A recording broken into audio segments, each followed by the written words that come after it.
আল্লাহর ইবাদত মানে কি? সারা রাত যায় নামাজে কাটানো, সারা দিন রোজা রাখা।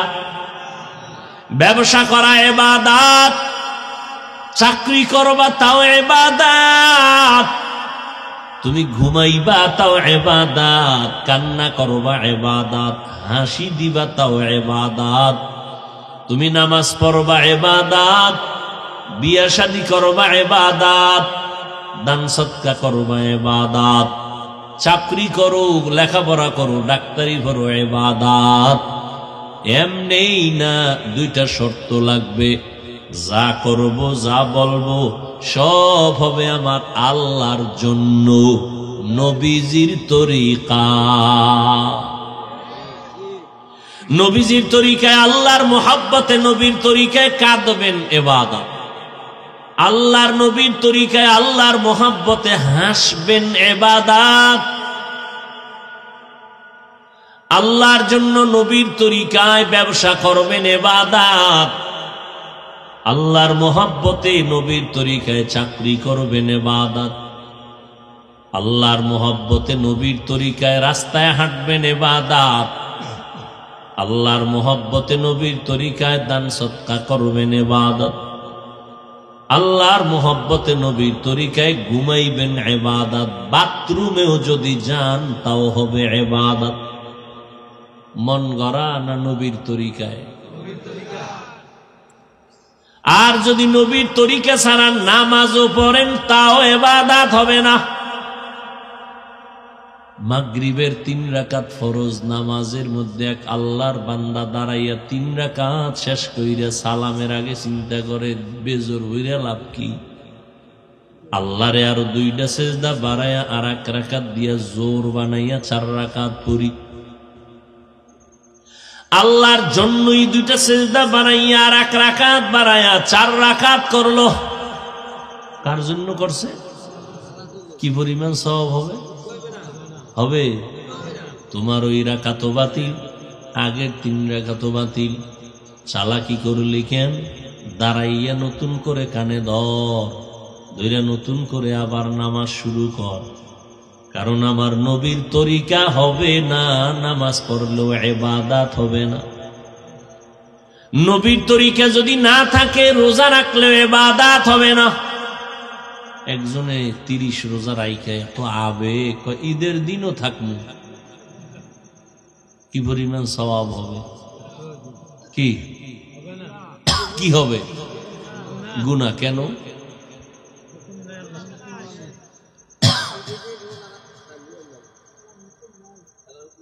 সূর্য যখন ডুবতেছে উঠতেছে ওই সময় নামাজ পড়া ইবাদত না? না পড়া ইবাদত? না পড়াটা ইবাদত। ভালো করে বুঝবেন, আল্লাহ মানুষ বানাইছেন একমাত্র কি জন্য? তাহলে ইবাদত করা মানুষের পান্নায় খুঁজে যায়। মানুষের গুণ কি? মাইকের গুণ কি? বাতির গুণ কি? পাখার গুণ কি? মানুষের গুণ ইবাদত করা। মাইক যদি আওয়াজ না দেয় বলবেন এটা গুণের মাইক, বলবেন এটা লাথি মেরে ফালায় দে, এটা গুণের মাইক না। বাতি যদি আলো না দেয় কয় ভেঙ্গে ফেল, এটা গুণের বাতি না। পাখা যদি বাতাস দিয়ে ঠান্ডা না করে বলে এটার ভেঙ্গে ফেল, এটা গুণের পাখা না। মানুষের গুণ কি? যেই মানুষ ইবাদত না কইরা মরবি, আল্লাহ বলবে এটারে লাথি মারিয়া জাহান্নামে ফালায় দে, এটা গুণের মানুষ না। এটারে লাথি মাইরা জাহান্নামে ফালায় দাও, এটা গুণের মানুষ না। এখন হলো গুণের মানুষ হলো ইবাদত। মানুষের গুণ তো ইবাদতটা করতে হবে নবীর তরিকায়। কপাল খারাপ, নবীরও চিনেন না, তরিকাও বুঝেন না, কোরআনও বুঝেন না। এখন কি করবেন? আল্লাহ কয় নবীজির তরিকায় ইবাদত যদি করতে চাও কোরআনটা ধরো, কোরআন ধইরা ইবাদতের নিয়ম শিখো, তার উপরে ইবাদত করো। কোরআন পড়তে পারি না, হাদিস ধরো পারি না। হাদিস কোরআন যারা বুঝে জানে উলামায়ে কেরাম, তাদের কাছে যাইয়া শিখো। তাহলে আল্লাহ এই দিকে ইঙ্গিত করে কয় আমি আগে মানুষ বানাই নাই, আগে কোরআন শিখাইছি, তারপরে মানুষ বানাইছি। অর্থাৎ যারা কোরআন শিখা আলেম ওলামাদের পরামর্শ নিয়ে ইবাদত করবে, তাদের ইবাদতে করে তারা গুণের মানুষ, গুণের মানুষ বিনা হিসাবে জান্নাতি। এইবার বুঝছেননি যে আল্লাহ কইছে আমি আগে মানুষ বানাই না, আমি আগে কি শিখাইছি? তার মানে ইবাদত করতে হলে আগে কোরআন বুঝতে হবে। এটা আপনি ডাইরেক্ট বুঝেন আর আলেমদের মাধ্যমে বুঝেন, বুঝা টুইজা ইবাদত করতে হবে, তাহলে আপনি গুণের মানুষ। তাহলে একটা গুণের মানুষ ইবাদত করতে গেলে আগে কোরআন লাগবে না? এই দিকে ইঙ্গিত করে আল্লাহ বলেন, আর রহমান আল্লামাল কুরআন খালাকাল ইনসান, আমি রহমান এমন কোরআন শিখাইছি, মানুষ আমি সৃষ্টি করেছি। ও গুণের মানুষ, এবার চিন্তা করেন আপনার ভেতরে কতটুকু গুণ আপনি অর্জন করেছেন। এবার আপনি অর্জন করিয়াও শেষ হবে না, আপনার কিন্তু আর একটা দায়িত্ব আছে, আপনার আহালদেরকেও এই লাইনে আনতে হবে। ইয়া আইয়ুহাল্লাযীনা আমানু কু আনফুসাকুম ওয়া আহলিকুম নারা, ও মুমিন, জাহান্নামের আগুন থেকে নিজেকে বাঁচাও, তোমার আহালকেও বাঁচাও। এই জন্যই তো ওলামায়ে কেরাম পাগলের মতো আপনাদের পেছনে মেহনত করে, তাবলীগওয়ালারা মেহনত করে, পীর সাহেবরা করে, আমরা করি। কুত্তার মতো 12টা মাস দৌড়াই, খানার দিকে তাকাই না, ঘুমের দিকে তাকাই না, ঘরবাড়ি সন্তানের দিকে তাকাই না, আপনাদের নিয়েই পড়ে থাকি। বাসায় গেল চিন্তা, কালকে আর এক মুসলমানদের বয়ান করতে যাব, কি বয়ান দিব। এইভাবে করতে করতে আলেমদের জীবন গেল। তাও আবার আইসা আপনাদেরকে পাও ধইরা ধইরা আমরা বয়ান করি, মনে হয় যেন আপনাদের টাকার কেনা আমরা গোলাম। একটা উঁচু কথা বলি না, রাগের কথা বলি না, দুই একটা কথা রাগের হইয়া গেল নাকি, এই জন্য ফাঁকে ফাঁকে বলি, মনে কষ্ট নিছেন নি, মাফ করে দিয়েন। আবার আল্লাহর কাছে মোনাজাতে মাফ চাই। এরপর আপনারা আমগো বিনিময় কি দেন? গালি ছাড়া কিছুই দেন না, বিরোধিতা ছাড়া কিছুই করেন না। সব আমরা জানি। আপনারা সুযোগ পেলে তাবলীগের গালি দেন, সুযোগ পাইলেই চরমনার বিরুদ্ধে কথা বলেন, সুযোগ পাইলেই দেওবন্দি হাটাজারি কওমির বিরুদ্ধে কথা বলেন। সব আমরা জানি, তারপরও আপনাদের এগুলোর জবাব দেই না। বরং মনে হয় যেন আপনারে আমি নতুন দেখছি, আপনার সাথে আমার কোনো সম্পর্ক নাই। কিন্তু না, আমি জানি আপনি আমারে কি পরিমাণ গালি দেন, আপনি কি পরিমাণ আলেমদের বিরোধিতা করেন। এরপরও কিন্তু এগুলো বুঝতেও দেই না, বরং সামনে দেখা হলে সালাম দেই হাসি মুখে, সময় থাকলে বুকে লাগাইয়া আবার আলিঙ্গন করি। এমন পীরের ভক্ত যে পীর যা কয় তাই মানবে, কোরআন হাদিস কি কয় অশোনার টাইম নেই। আবার একদল আছেন, আমরা কিতাব মানি, পিসাব টিসাব মানি না, অলিয়া উলিয়া বাপ, এরকম একদল আছে। এই দুইটার একটা মানে আর একটা মানে না, দোনো দল জাহান্নামী ভণ্ড। যারা বলে আমরা দোনোটা মানি, ব্যক্তিও মানি কিতাবও মানি, তারা জান্নাতি ইনশাআল্লাহ। তাহলে মক্কার মানুষের কাছে এই দুইটা জিনিস পুঙ্খানুরূপ রূপে না থাকার কারণে বা গ্রহণ করার না করার কারণে তাদের পরিণাম ফলটা কত খারাপ। পৃথিবীর ইতিহাস বলে দেয় মক্কার মানুষ ছিল পৃথিবীর নিকৃষ্ট জালেম, নিকৃষ্ট চরিত্রহীন, নিকৃষ্ট লম্পট। কেমন খারাপ? বাবা নিজের কন্যা হলে এটারে পাথর চাপা দিয়ে মেরে ফেলে জায়গায়, আপন বাবা। নারীদেরকে পছন্দ করে না। ওদিকে আল্লাহর একটা ঘর বাইতুল্লাহ, যেই ঘরের দিকে তাকায় থাকলে সওয়াব। এই মক্কার নিকৃষ্ট চরিত্রহীন মানুষগুলো নারী পুরুষ একত্রিত হইয়া এই বাইতুল্লাহর চারদিকে ঘুরে, তা উলঙ্গ। অথচ এই ঘরের দাম কত? ইন্না আউওয়ালা বাইতিন উযিআ লিন-নাসি লাল্লাযী বিবাক্কাতা মুবারাকান ওয়া হুদা, মুবারাকান ওয়া হুদাল লিল আলামিন। এমন একটা দামি ঘর, যে ঘরটা হেদায়েতের ঘর, ইবাদতের ঘর, যেই ঘরের দিকে শুধু তাকায় থাকবে, কিছু বলবে না, এরপরও আমল নামায় সওয়াব আর সওয়াব। যেই ঘরের সীমানায় 1 রাকাত নামাজ পড়বেন 1 লক্ষ রাকাত নামাজের সওয়াব। এমন দামি একটা ঘর, যেই ঘরের দিয়ে তাকাইলে সওয়াব, যেই ঘরের কিনারায় নেক আমল করবে 1 লাখ। ওই মক্কার নিকৃষ্ট মানুষগুলো এতটাই যে খারাপ, এরা এই ঘরটার চারপাশে উলঙ্গ হয় নারী পুরুষ একত্রে তওয়াফ করে। এই চরিত্র দুর্বল হওয়ার কারণে এদের কাছে কিতাব নাই, এদের কাছে কোনো নবী নাই, থাকলেও কেউ মানে না। কিতাব আছে গ্রহণ করে না, নবী আছে নবীর দাওয়াত গ্রহণ করে না। তাদের মনের মুফতি বানাইছে, মন যা বলে তাই তারা ওগুলো মানে আর করে। আল্লাহ যখন এই 2টা ব্যবস্থা আবার নতুন করে জমিনে দিলেন, রহমতের নবী চলে আসছেন চূড়ান্ত চরিত্রহীন মানুষের মাঝে। এমন এক পবিত্র ফুলের আগমন, যার জিন্দেগিতে একটা মিথ্যা কথা নাই। এমন এক ফুল আসছে, এমন এক চূড়ান্ত চরিত্রহীন মানুষের সামনে এমন একজন ফুটন্ত আলো আসছে, যার ঘাম থেকে মেশকের ঘেরান, যিনি কদম মাটিতে রাখলে ওই জায়গা থেকে দীর্ঘ বছর শুধু ঘেরানি আসতে থাকে, যার চেহারা মোবারকের দিকে তাকাইলে দীর্ঘদিনের ক্ষুধা থাকে না। কেমন নবী আমার, যে নবী রাস্তা দিয়ে চলতেছেন, মেঘের একটা খণ্ড মাথার উপরে ছায়া দেয়, সূর্যের গরম যেন কষ্ট না হয়। দুপার্শ্বের গাছ নত হইয়া নবীরে সালাম দেয়, জঙ্গলের প্রাণীগুলো নবীরে সালাম দেয়, মরা গাছে নবীর জন্য কলিজা ফেটে কান্না করে। কেমন রহমতের নবী আমার।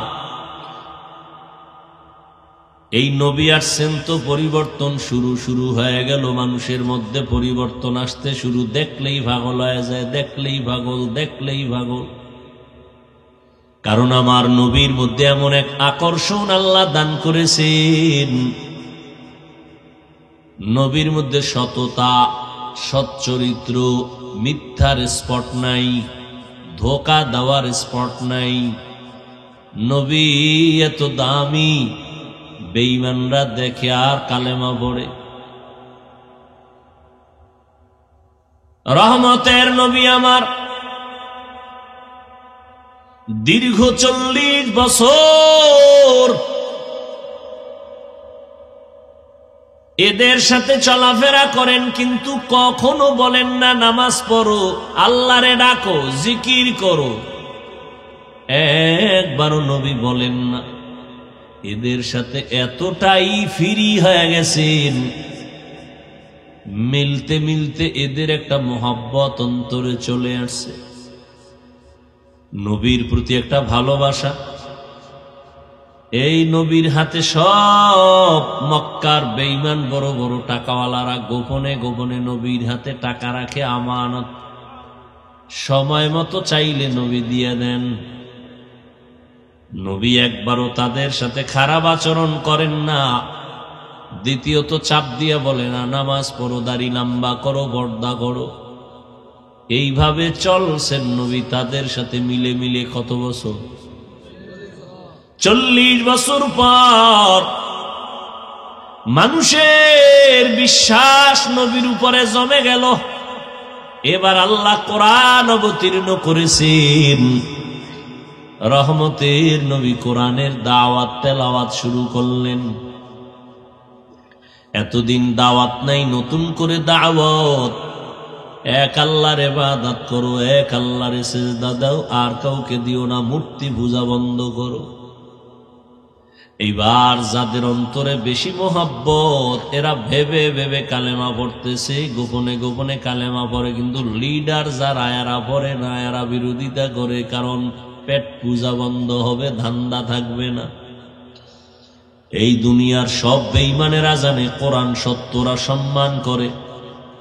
সব বিধর্মীরা কোরআন গবেষণা করে করে প্লেন বানাইছে, হেলিকপ্টার বানাইছে, রকেট আবিষ্কার করেছে। ওরা জানে মোহাম্মদ শ্রেষ্ঠ নবী। আমার সোনার বাংলার সব বড় লোকেরা জানে ইসলাম ধর্ম শান্তির ধর্ম। ওরা জানে কোরআন সত্য। সব আল্লাহর দুশ্মন নবীর দুশ্মনেরা জানে ইসলাম বড় দামি ধর্ম, কিন্তু এরপর ওরা এটারে সাপোর্ট কেন দেয় না? যদি ওরা পরিপূর্ণ হুজুরদের সাপোর্ট দেয়, কোরআনের সাপোর্ট দেয়, ওগো পেটের ধান্দা চলে না।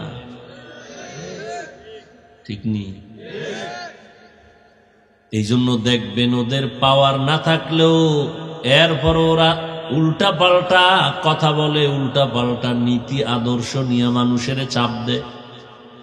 যেখানে কথা লাগে না কথা বলে, বলে মসজিদে কোনো রাজনীতি চলবে না, কোরআনের বয়ানে কোনো রাজনীতি চলবে না, অথচ রাজনীতির লোক ছাড়া মসজিদ মাদ্রাসার কোনো দায়িত্বশীল নাই। ঠিক নেই? বরং এখন এই ধর্মীয় প্রতিষ্ঠানগুলো নিয়ে বিভিন্ন জায়গায় কিলাকিলি চলে, রাজনীতি কে কার থেকে বেশি করবে। আমি বানায় বলতেছি, ওরা জানে ইসলাম সত্য, কিন্তু এটা যদি ওরা সাপোর্ট দেয় তাহলে দুর্নীতি চলবে না, ডাকাতি চলবে না, মানুষের জবাই করা চলবে না, মহিলা গো বেপর্দা একটু আড্ডা মাড্ডা দিবে যে তা চলবে না, ক্লাবগুলো বন্ধ হয়ে যাবে। বুঝেন নাই? এরা জানে সব সত্য, এরপরও মানে না, সমর্থন করে না। করতে গেলে এদের দুনিয়াবি লোভ লালসা কিছুই আর কন্ট্রোল করতে পারবে না। রহমতের নবী আমার দাওয়াত শুরু করলেন। গোপনে গোপনে নবীর আদর্শ দেখে দেখে কালেমা পড়ে, লিডারেরা পড়ে না। এভাবে করতে করতে আল্লাহ নবী এভাবে দাওয়াত দেয়, ওরা জানে এটা সত্য, এরপর উল্টা উল্টা প্রশ্ন। নবী বলেন, এক আল্লাহর ইবাদত করো, রহমানের ইবাদত করো। হুদা নবীরে প্রশ্ন করে, পেরেশানি করে, এই মুহাম্মদ আব্দুল্লাহর ছেলে, তুমি একবার বলো এক আল্লাহর ইবাদত করব, আবার বলো রহমানের ইবাদত করব। আসলে কি তোমার আল্লাহ দুইজন নাকি? নবীজি কয়, না একজন। তাহলে একবার কাও আল্লাহ, একবার কাও রহমান, কোনটা সঠিক? কয় দুটোটাই সঠিক। তাহলে রহমানের পরিচয় দাও, তোমার আল্লাহরে মানব। তোমার আল্লাহরে মানব যদি আমার হাতের মধ্যে পাথর আছে, তুমি গাইবি ভাবে বলতে পারো কি আছে, তো কালেমা পড়ব। পোড়া খেজুরের নিশ্চিহ্ন বিচি বা ওই যে খেজুরের ভিতরের অংশটারে কি বলেন, আটি, এটা রাইনা দিছি পুইরা, কি কইরা, এটা মনে করেন ছাই, এটা দিয়া, এই আব্দুল্লাহর ছেলে, তোর আল্লাহরে মাননু, তোরও মাননু, যদি এটারে লাগাইয়া ফল গাছ বানাইয়া খেজুর দেখাইতে পারো, নবী মানব। কতটা নিকৃষ্ট মনের, এই রকম উল্টা পাল্টা নবীর পেরেশানি করত। নবী ঠিকই সেই বরকতের হাত দ্বারা মাটিতে রোপণ করলেন, খেজুর গাছ হলো, ফল হলো, ওরা বেঈমানরা খাইল, কালেমা বলল না, কালেমা পড়েন। আবু জাইল্লা হাতের মধ্যে পাথর নিয়ে কয়, ভাতিজা বলতে পারো নি কি আছে? নবী কয়, বলতে পারি না, আমি গাইবের মালিক না, তবে হাতের মুষ্টিতে যা আছে তোমরা আওয়াজ দাও। পাথরগুলো কালেমা পড়া শুরু করলো। আবু জাহিল্লা পাথরগুলো মাটির মধ্যে ফেলে কয়, মুহাম্মদ বড় জাদুকর।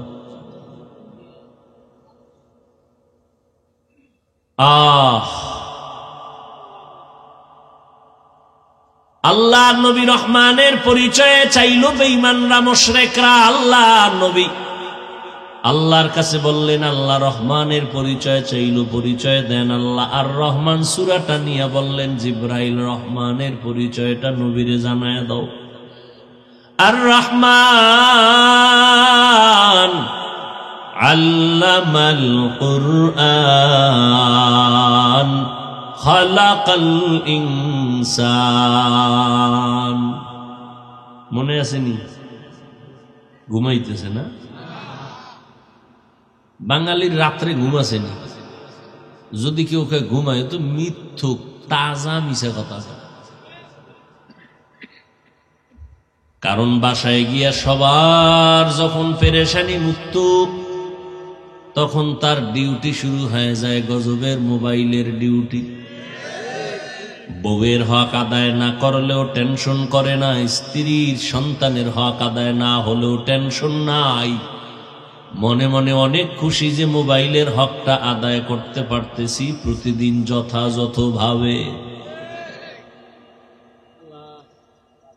সারাটা রাত রুমে রুমে দরওয়াজা জানালা বন্ধ করে কবিরা গুনার প্র্যাকটিস চলে। রুমে রুমে ঘরের ভেতরে ছেলেও করে, মেয়েও করে, স্বামী আর স্ত্রীও করে।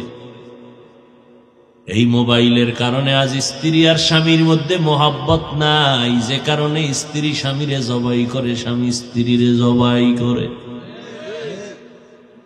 এই মোবাইলের মোহাব্বতের কারণে সন্তানের মোহাব্বত অন্তরে নাই, এ কারণে সন্তান মা বাবারে জবাই দেয়, মা বাপ সন্তানরে জবাই দেয়। ধ্বংস করে ফেললো মোবাইল তোমার শরীর, তোমার চরিত্র। মোবাইলের কারণে তোমার চোখের পাওয়ার গেছি গা, কানের পাওয়ার নষ্ট, কিডনি নষ্ট, হার্ট দুর্বল, ব্রেন দুর্বল, লেখাপড়া করনেওয়ালা লেখাপড়া দুর্বল, চরিত্রটাও দুর্বল। মনে হয় জানো উপরে দেহটা সুন্দর আছে, ভেতরের সব নারী ভুড়ি শেষ গুনার কারণে। অথচ সারা দুনিয়ার ডাক্তারের একমত মানুষের শরীরের সুস্থতার জন্য আল্লাহর দেওয়া নেয়ামত হলো রাতের ঘুম। রাতের ঘুম বন্ধ করা মানে শরীর অসুস্থ হওয়ার কারণ। মায়ার নবী বললেন, রহমানের পরিচয়টা নাও। আর রহমান আল্লামাল কুরআন খালাকাল ইনসান। রহমান হলেন তিনি, কোরআন শিক্ষা দিলেন যিনি, মানুষ সৃষ্টি করলেন যিনি। আল্লাহ কি কয় বুঝেন না? আমি আগে কোরআন শিখাইছি, তারপরে মানুষ বানাইছি। অথচ আল্লাহ আগে আমগো বানাইছেন, এরপরে আমরা বড় হইয়া কোরআন শিখছি। আর সূরা আর রহমানে আল্লাহ কয় না না না, আমি আগে কোরআন শিখাইছি, তারপরে মানুষ বানাইছি। বুঝেননি? আন্দাজি সুবহানাল্লাহ কোন।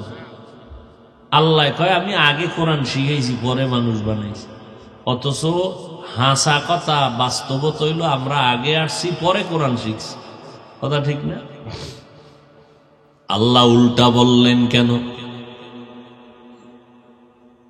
আল্লাহ কেন বললেন আমি আগে মানুষ বানাই নাই, আমি আগে কোরআন শিখাইছি, তারপরে মানুষ বানাইছি?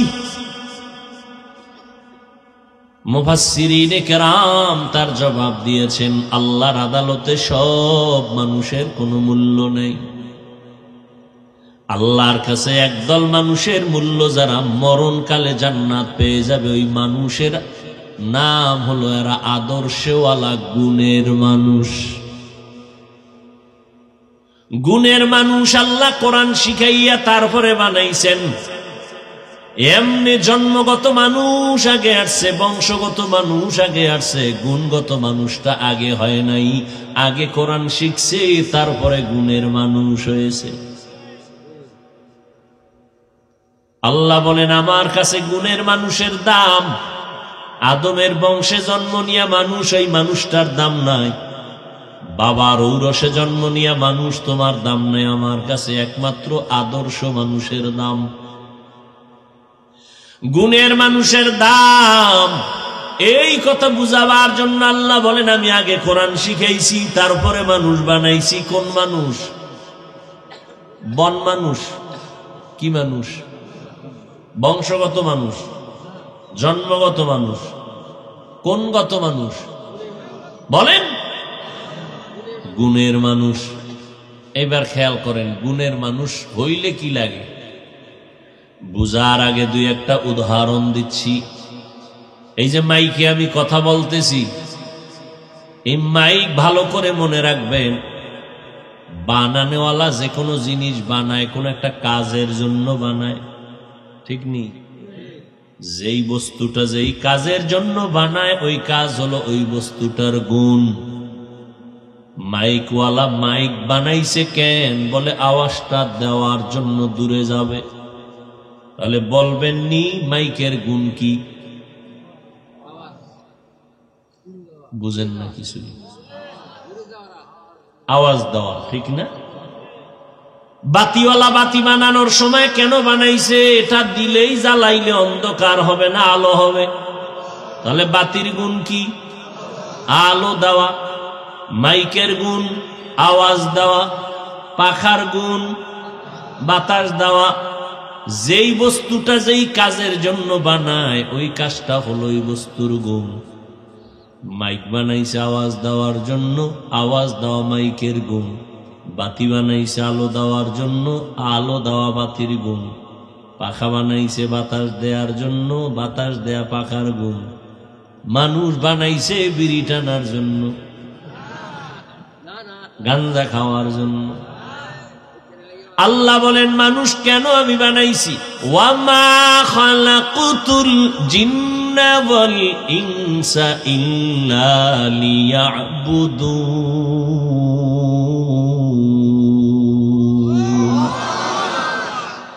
মা খালাকুতুল জিন্না ওয়াল ইনসি বাখা জুজ ইবাদাত নিস্তে মাকসুদ আজ্জাহা। আল্লাহ তাআলা কোরআনের আয়াতে বলেন আমি মানুষ বানাইছি ইবাদত করার জন্য। কি জন্য? কার ইবাদত?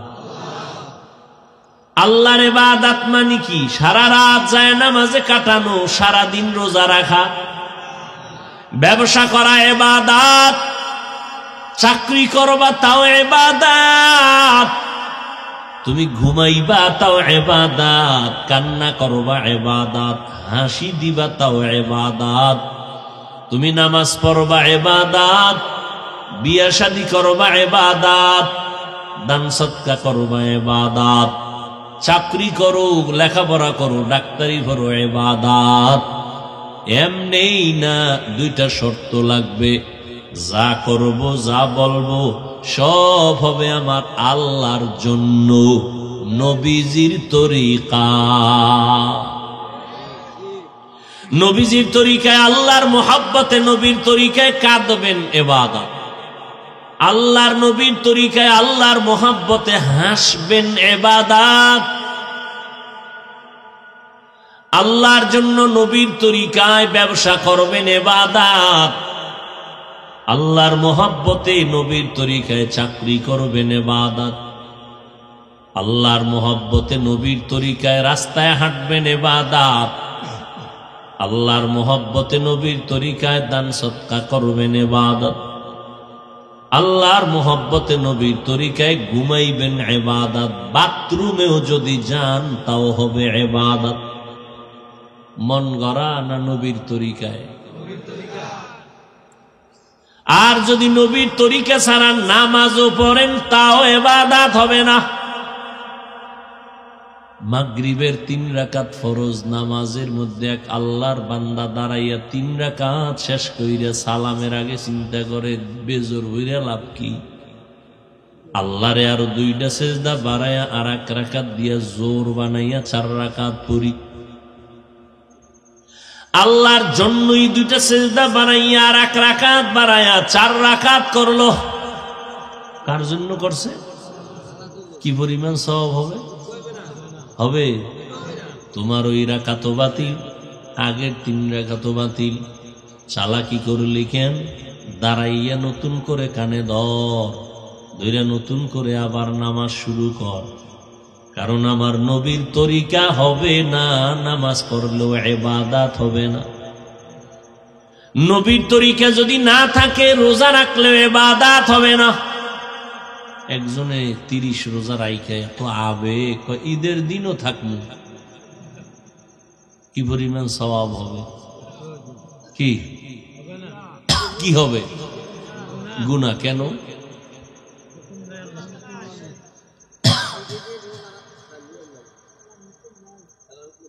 সূর্য যখন ডুবতেছে উঠতেছে, ওই সময় নামাজ পড়া ইবাদত না? না পড়া ইবাদত? না পড়াটা ইবাদত। ভালো করে বুঝবেন, আল্লাহ মানুষ বানাইছেন একমাত্র কি জন্য? তাহলে ইবাদত করা মানুষের পান্নায় খুঁজে যায়। মানুষের গুণ কি? মাইকের গুণ কি? বাতির গুণ কি? পাখার গুণ কি? মানুষের গুণ ইবাদত করা। মাইক যদি আওয়াজ না দেয়, বলবেন এটা গুণের মাইক। বলবেন এটা লাথি মেরে ফালায় দে, এটা গুণের মাইক না। বাতি যদি আলো না দেয়, কয় ভেঙ্গে ফেল, এটা গুণের বাতি না। পাখা যদি বাতাস দিয়ে ঠান্ডা না করে, বলে এটার ভেঙ্গে ফেল, এটা গুণের পাখা না। মানুষের গুণ কি? যেই মানুষ ইবাদত না কইরা মরবি, আল্লাহ বলবে এটারে লাথি মারিয়া জাহান্নামে ফালায় দে, এটা গুণের মানুষ না। এটার লাথি মাইরা জাহান্নামে ফালায় দাও, এটা গুণের মানুষ না। এখন হলো গুণের মানুষ হলো ইবাদত। মানুষের গুণ তো ইবাদতটা করতে হবে নবীর তরিকায়। কপাল খারাপ, নবীরও চিনেন না, তরিকাও বুঝেন না, কোরআনও বুঝেন না। এখন কি করবেন?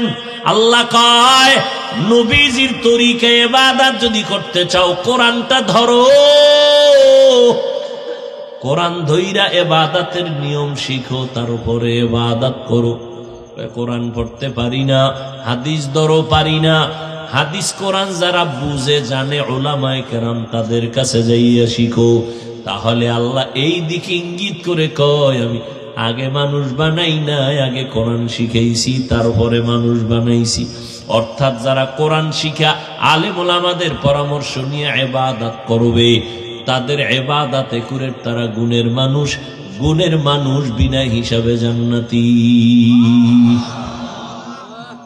এইবার বুঝছেননি যে আল্লাহ কইছে আমি আগে মানুষ বানাই না, আমি আগে কি শিখাইছি? তার মানে ইবাদত করতে হলে আগে কোরআন বুঝতে হবে। এটা আপনি ডাইরেক্ট বুঝেন আর আলেমদের মাধ্যমে বুঝেন, বুঝা টুইজা ইবাদত করতে হবে, তাহলে আপনি গুণের মানুষ।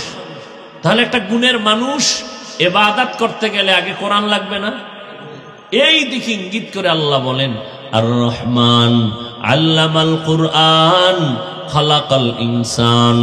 আমি রহমান, এমন কোরআন শিখাইছি, মানুষ আমি সৃষ্টি করেছি। ও গুণের মানুষ, এবার চিন্তা করেন আপনার ভেতরে কতটুকু গুণ আপনি অর্জন করেছেন।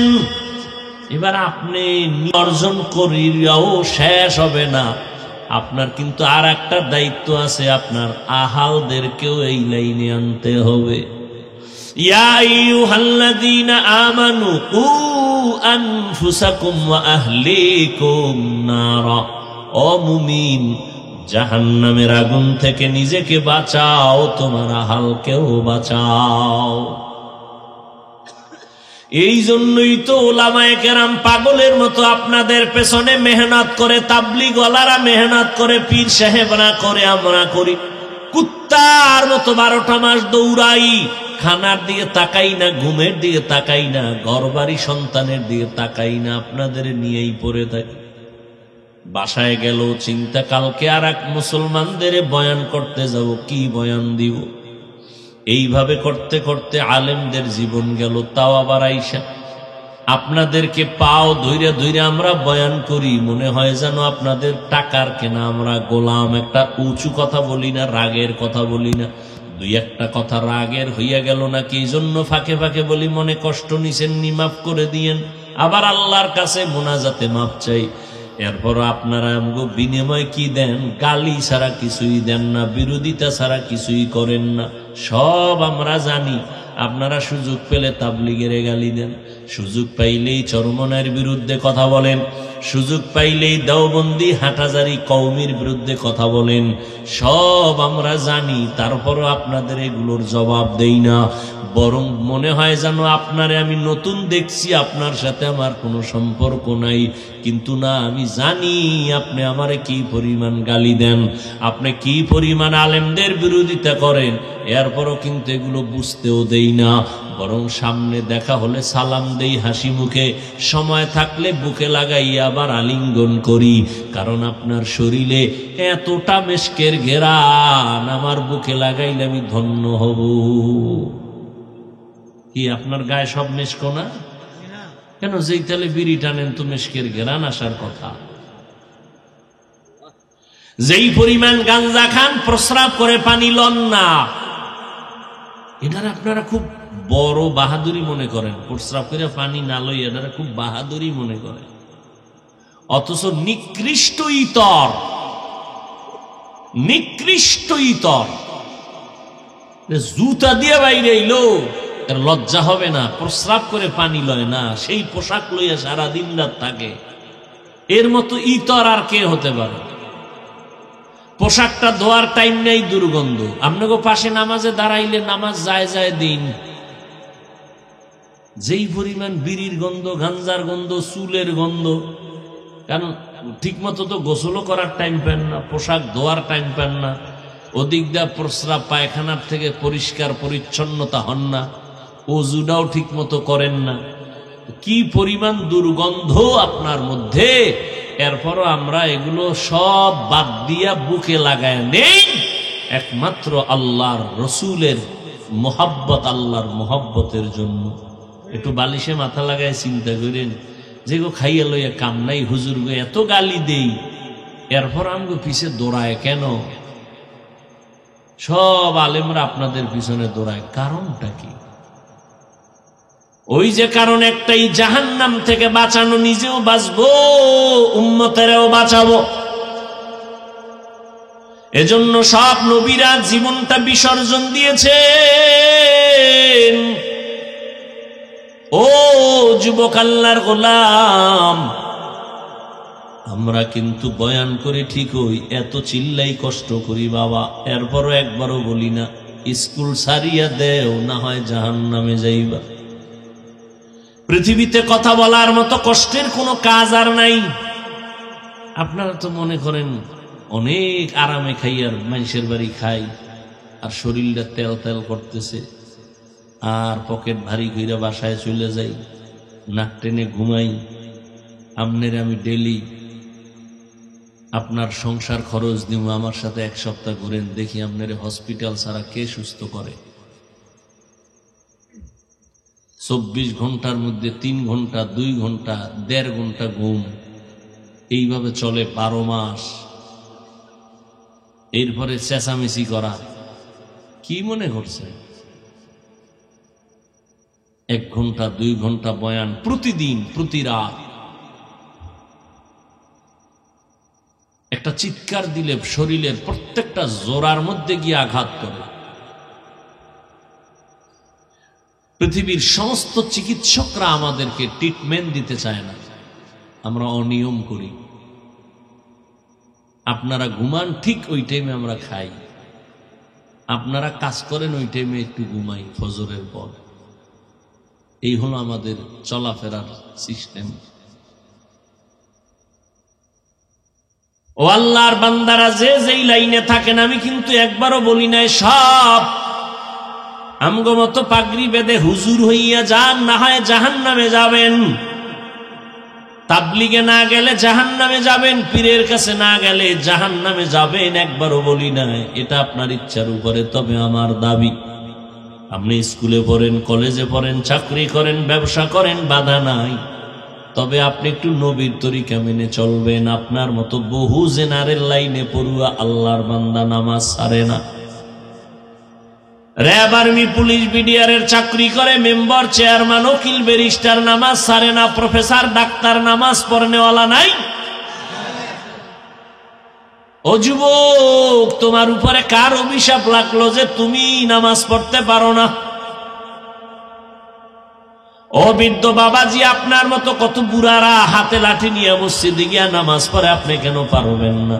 এরে আম্মা জানেরা, আপনার মতো কত মা 5 বেলার নামাজ পড়ে, স্বামীর খেদমত করে, সন্তানগুলো আদর্শওয়ালা বানানোর চেষ্টা করে, আপনারা কেন পারবেন না?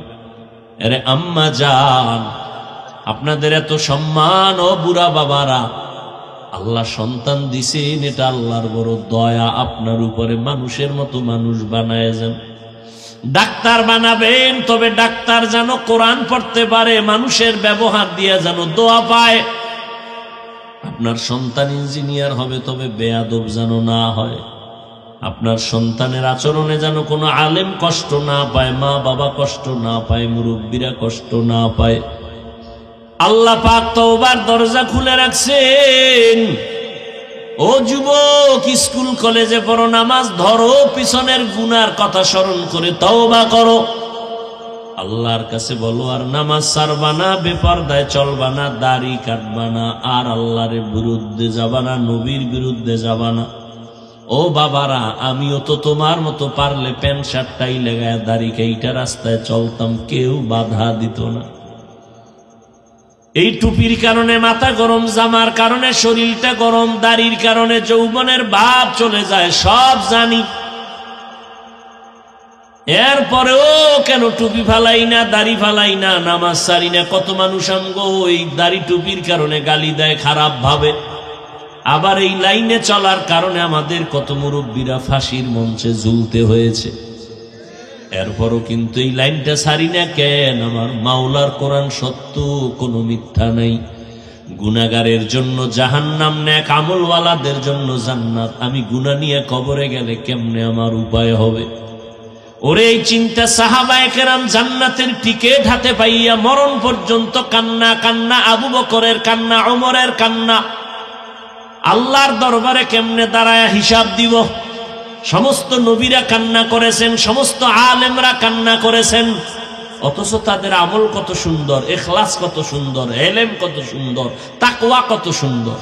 সাহাবায়ে কেরাম তো জান্নাতের টিকিটই পেয়ে গেছে, এরপরও কাঁদছেন, আল্লাহর কাছে কেমনে দাঁড়াবো? নবীর জামাতা সাহাবী ওসমান রাদিয়াল্লাহু আনহু কবর দেখে কান্দেন, আমি মাওলার কাছে কবরে গিয়া কেমনে কি জবাব দিব? ও যুবক, তাহলে তাদের তুলনায় তোমার আমার কি পরিমাণ চিল্লাইয়া কান্না দরকার? অথচ কপাল খারাপ, মোনাজাতে তোমার ডানে বামে কত মানুষের চোখে পানি আসে, তোমার চোখে পানি নেই। কপাল বুঝি খারাপ, গুনার কারণে আল্লাহ বেজার, মা বাবায় বেজার। এখনো সময় আছে, তওবা করে নাও। মা বাবারে পাইলে দোয়া নিয়ে নাও। ও বাবা, একটু দোয়া করে দাও। মাকে পাইলে মায়ের থেকে দোয়া নাও, মুরব্বীদের পাইলে দোয়া নিও, আলেম পাইলে দোয়া নিও। গুনাহ ছাড়ো আর আল্লাহকে মনে মনে বলো, আল্লাহ জীবনে কত অপরাধ করেছি, আমার মা বাবা আপনজন কেউ জানে না, আপনি জানেন। আজকে থেকে তওবা করে নিলাম, আর বেপরদায় চলবো না, দাড়ি কাটবো না, মা বাবারে কষ্ট দিব না, নবীজির তরিকা মানিয়া চলবো। আল্লাহর মহব্বতে তওবা করার যদি কারো অন্তরে নিয়ত থাকে, যদি মুনাফিকি না থাকে, দুটো হাত আমার আল্লাহকে দেখাইয়া দেন। আয় আল্লাহ, তওবার নিয়তে যারা হাত তুলেছেন কবুল করে নেন। আয় আল্লাহ, তওবার উপরে মজবুত হইয়া চলার তৌফিক দান করেন, গুনাহ মুক্ত করে দেন। আয় আল্লাহ, সুন্নাতওয়ালা জিন্দেগি আমাদের দান করেন। মা বাবার দোয়া নিয়া, ওলামায়ে কেরামের পরামর্শ নিয়া নবীজির তরিকা মতো চলার তৌফিক দান করেন। আমিন। আলহামদুলিল্লাহি রাব্বিল আলামিন, ওয়াসসালাতু ওয়াসসালামু আলা সাইয়্যিদিল আমবিয়াই ওয়াল মুরসালিন ওয়া আলা আলিহি ওয়া আসহাবিহি আজমাইন। ইয়া আরহামার রাহিমিন, ইয়া আরহামার রাহিমিন, ইয়া আরহামার রাহিমিন। রব্বিরহামহুমা কামা রব্বায়ানি সগীরা।